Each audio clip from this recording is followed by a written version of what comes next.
Hi guys, welcome back to my channel. How you are doing? I hope you all are doing great.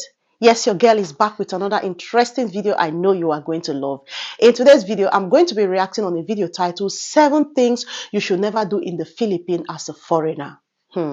This video sounds interesting to me. You know, as a stranger in a country where you don't know the rules, you don't know the law, it's always good for you to ask questions before you get into trouble. But before I proceed with this video, if you're watching me right now, you're new to my platform, you love my reaction video, you want to see more from the Philippines, hit that subscribe button. Don't forget to click the bell icon so you don't get to miss out each time I bring videos like this your doorstep. So without wasting much of your time, guys, let's watch this video and find out the 7 things we should never do in the Philippines as a foreigner. Let's watch the video. Today is election day in the Philippines, and we're going to talk about 7 things that you should never do in the Philippines. It's coming at you right now. As a foreigner coming to the Philippines, you should be aware of all 7 of these things that you shouldn't do, and it will make your trip much more pleasant. So here they are.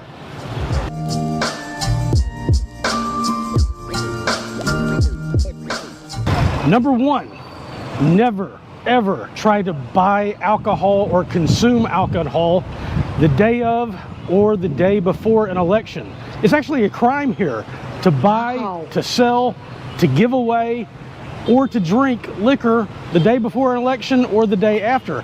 And this law has teeth, serious teeth.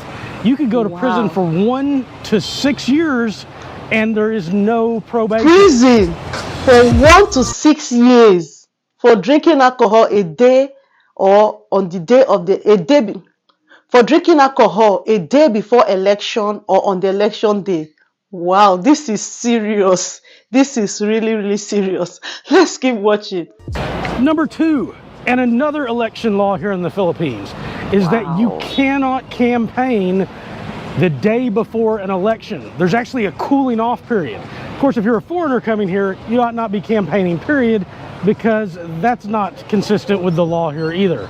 And you can get in big trouble for trying to interfere. Number 3, do not get involved romantically with a married Filipina.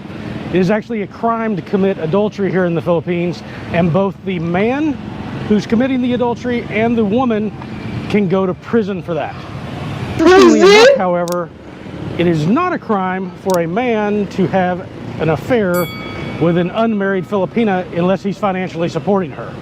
However, if I was the husband in that situation and your wife finds out, you probably never want to eat anything she serves for you again. Just saying.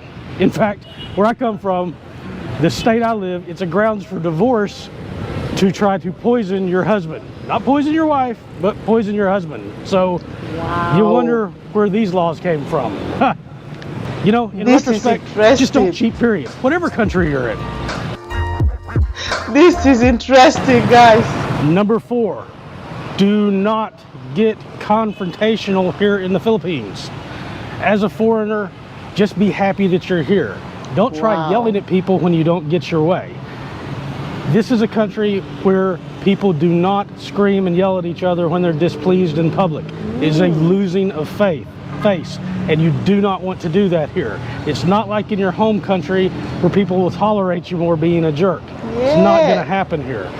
I was in a grocery store at one point, and there was another foreigner. They were very upset about the line situation, and they start raising their voice and yelling and pointing at their watch. And all you're doing is embarrassing yourself. And you're embarrassing especially the people that are with you who are Filipinos. So just don't do it. Everybody's going to think you're a jerk, and the situation may escalate, and you find yourself in a position you don't want to be in. Exactly. This is really interesting, guys. Oh my God. Number 5, don't try to come to the Philippines unless you are a resident or you are married and traveling with a Filipino or Filipina, unless you have an onward ticket. It's a big no-no. So it doesn't have to be a round-trip ticket, but it does have to be an onward ticket showing that you have a plane ticket allowing you to depart before whatever visa or visa on arrival time passes when you come to the Philippines. you can be denied a boarding pass. The airline can deny you boarding on the plane unless you can show proof. Now, I've never once even been asked for this in all of my travels to the Philippines, and I've never had one of my family members who were actually asked for that. But I do know people who they risked it, did not have that or a throwaway ticket, and they had to buy one quickly at the airport before they would be allowed to board on the plane. And it's much more expensive to do that. Yeah. Don't risk your trip. Exactly. Number 6, always have some cash with you in the Philippines. Do not depend upon credit cards and debit cards. Some days you'll go to a store where you can use the credit card. The very next day, the credit card reader's just not accepting credit cards for some reason, or foreign credit cards. This is serious. Sometimes you'll go to an ATM at a mall and literally all 4, 5, 6 ATMs will be totally out of cash and not be able to dispense. You might have to go all the way across town and those be out of cash too. So always have some cash money on you for emergencies when the cards aren't going to work.